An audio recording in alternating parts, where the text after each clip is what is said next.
Hello my friends, John LaRuffa here with another Straight Up Solo. And in this episode we're going to take a look at all three of the main expansions for Endless Winters. So that would be the cave paintings, the rivers and rafts, and the ancestors. So we're going to take a look at these. We'll look at them from a solo perspective. And I'll show you kind of what they do and how they work. And then I'll tell you what I think about them and hopefully help you figure out whether you want to purchase expansions for this game or if you're satisfied with the base game by itself. All right, let's get started. Okay, folks, and as usual, please like and subscribe to my YouTube channel if you haven't done so already. And if you have, thank you so much. I appreciate it. Well, this game is quite the table clogger, so I can't even really figure out how to show the whole thing at once in the camera. So I'm going to have to hold the camera and kind of give you an overview of what we've got here. So the first thing is the simplest to talk about. It's the alternate tribe cards that you can put in this game, and that most of these come from the Ancestors expansion. So what this does is it allows you to make a choice of, basically an alternate version of these cards from the base game. And you can mix and match those. You can see, try different ones for different combinations. And that can help refresh or freshen up the experience, excuse me, after you've played the base game a couple times and want a little variety in what these cards actually do. The other thing it adds is new powers here from the chief powers. And those you have to play either all with one set or all with the other. But in solo it doesn't matter because you're basically just picking one. And then it adds new cards for your hunting grounds. And those, instead of paying points at the end in sets, some of them still do. Well, actually, no, I don't think they do. This is actually one from the cave paintings. But what they do is they give you benefits during the eclipse phase, And that really changes the dynamic to help you incentivize hunting much, much sooner in this game. So that's the big thing with the Ancestors expansion. A lot more variety, and it doesn't really change any of the rules for the base game, and I would consider that one probably the least amount of impact with regards to learning new things when you put that expansion in. The next expansion is the one that changes the whole center board, the rivers and rafts. Okay, now this, what it does is it provides yet more things to do on this board with regards to moving your camps. So in this place, or your tents or whatever, in this place, you, instead of starting in the middle, you start on one of these little spots you can put anywhere at the beginning to start on, and you have to migrate from one side of the board to the other as you want to move out. The other thing it adds is this canoe, a raft. It's a canoe. And you can travel down this river, and this thing counts as like a floating camp, so to speak, or tent. And whoever is nearest the delta or tied for that at the end will get 1 point for the canoe plus an additional point for every camp they have on a river space, and that's during the eclipse phase. I said the end, but it's really during the eclipse phase. The other thing is that they add this little fishing mini game, so to speak, to it during the eclipse phase. You basically just draw a fish tile and then you get some kind of reward on it.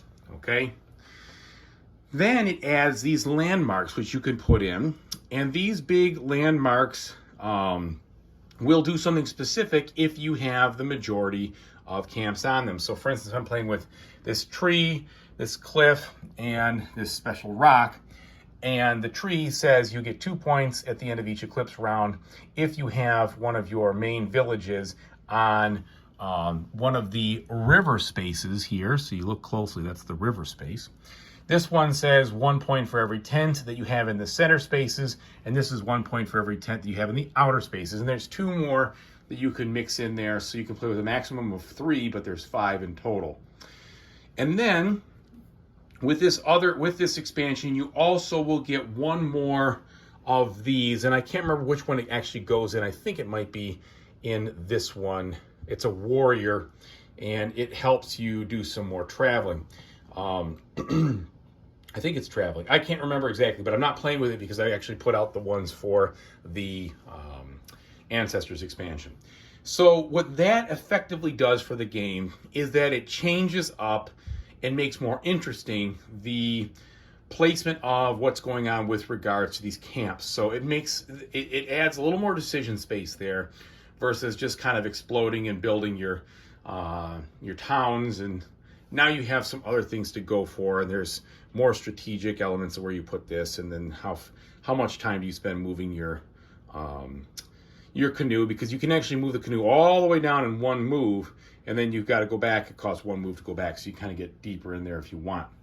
So that's an interesting little twist to things.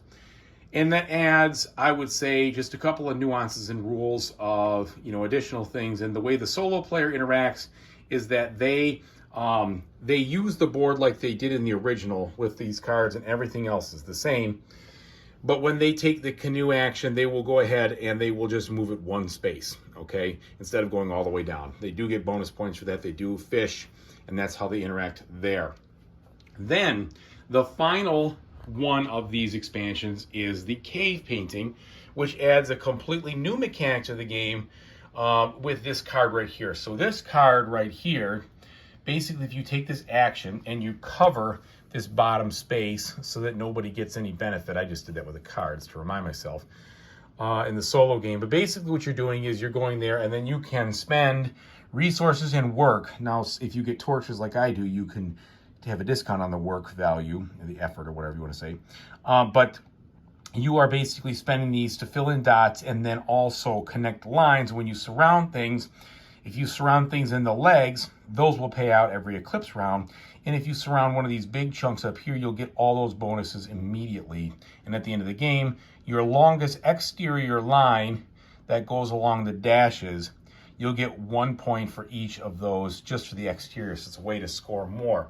Now, this the solo bot does nothing to interact with that. They basically just get a 25-point head start.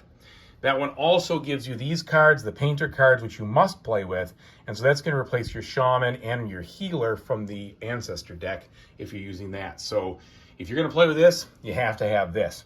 And I should mention also that these expansions do give you some different bonus tiles that are more related to the expansions themselves. The cave paintings also, as I should have mentioned before, also the rivers and rafts will add a couple of different animals in here. So for instance, you get the Hagerman horse with the cave paintings, and there is the, wherever that whale was, the cow whale, the whale cow, or whatever it was, that comes with the rivers one here. And there's another one too. They're all five timesers in the deck. So that is all of the different things. Oh, I'm sorry, almost all of them. Each of them does also give some different crafting cards in here, making these decks a little thicker and doing some stuff like follow actions, for instance. So this one is one of these that there's a specific thing. I can't remember exactly how to do these because I have to read them when I'm doing them, but you could do different things to follow actions. I think, oh yeah, that's right. So what this means is if you play this, you would play it, you would get to place 2 camps, and then everybody else could lose 2 points to do that, for instance. So that's one of those follow actions. And there's another one too. There's like a prosperity card that does different things. And so that adds a little bit to the flavor. Overall, not changing the mechanics greatly. The biggest change in mechanics are, the painting aspect here, and then the board aspect over here. So the rest of the game goes exactly as it used to. You still have the 4 rounds. You still have the eclipse phases. You still have everything else going on. And there's more eclipse action that can happen from here. There's more eclipse action that can happen from your animals from that expansion too. Other than that, everything else plays the same, and it gives you just a ton of additional variety and additional content to mix and match and either play with all at once like I'm doing here, or just weave in as you see fit. Finally, keep remembering, this is an additional tile that you get with the cave paintings to give you rewards for going here. And by the way, it's not specific in the rule book, but I'll say this here if you are watching this. Whenever you see one of these icons printed on a tile or on a card, you get those things for free. So for instance, I have this right here. That means I can draw those dots in those category areas for free.